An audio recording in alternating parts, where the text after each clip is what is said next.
April 18 புனித கால்டினுஸ்.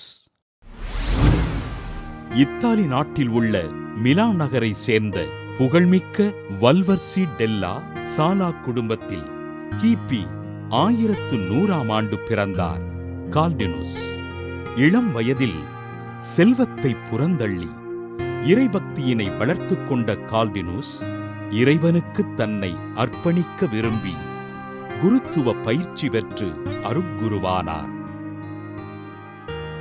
தன் அன்றாட திருப்பலியில் தனது இறைவனுக்காக ஜெபம் செய்த கால்டினுஸ் மிலான் மறைமாவட்டத்தின் தலைமைச் செயலராக நியமனம் செய்யப்பட்டு மிகுந்த பொறுப்போடு பணியாற்றினார்.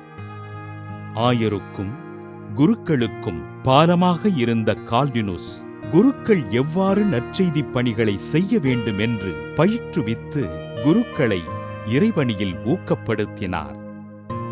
மிலான் மறைமாவட்ட தலைமை திருத்தொண்டராக பணியாற்றிய கால்டினுஸ் திருத்தந்தை 3ஆம் அலெக்சாண்டரின் திருச்சபை பற்றிய கருத்துக்களுக்கு ஆதரவு தெரிவித்ததால் பேரரசன் ஃபிரெட்ரிக் பார்பரோசாவினால் மிலான் நகரிலிருந்து வெளியேற்றப்பட்டார்.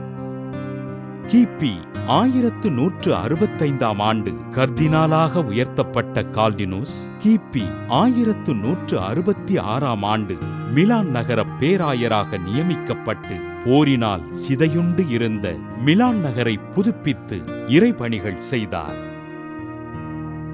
இவரது காலத்தில் நிலவிய தப்பறைகளுக்கு திருமறையிலிருந்து விளக்கம் தந்து மக்களை கத்தோலிக்க விசுவாசத்தில் வேரூன்றச் செய்த பேராயர் கால்டினுஸ் கிபி 1776 ஏப்ரல் 18 திருப்பலி நிறைவேற்றிக் கொண்டிருந்த பொழுது விண்ணகத்திற்கு எடுத்துக் கொள்ளப்பட்டார்.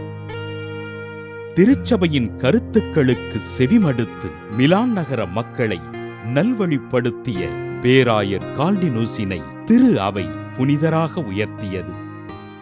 புனித கால்டினுஸ் திருவிழாவினை கொண்டாடுகின்ற நாம் குருக்கள் தங்களது இறையரசு பணிகளை தடையின்றி செய்வதற்காக ஜெபிப்போம்.